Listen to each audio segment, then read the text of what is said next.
নমস্কার বন্ধুরা, কেমন আছেন আপনারা? আশা করছি সবাই ভালো আছেন, সুস্থ আছেন। আজ শনিবার, তো আমার বোন আর ছেলেকে নিয়ে আমি বেরিয়ে পড়েছিলাম নিকো পার্কের উদ্দেশ্যে। দুজনে মিলে ভারী মজা করেছে। গরমটা ছিলই, কিন্তু অসুবিধা সেরকম হয়নি। তো এই রাইডটা হলো আমার সবচেয়ে প্রিয় রাইড। আমার ছেলেরও খুব পছন্দ হয়েছে, আর হওয়ারই কথা। এই রাইডটা বাচ্চাদের জন্য একদম অ্যাপ্রোপ্রিয়েট।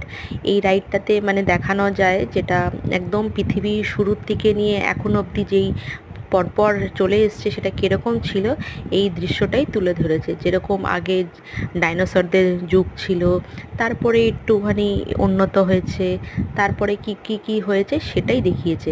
লাস্টে গিয়ে ফিউচারটাও দেখিয়েছে, যে যেখানে রোবটদের অধিকাংশ সবাই রোবট ইউজ করছে।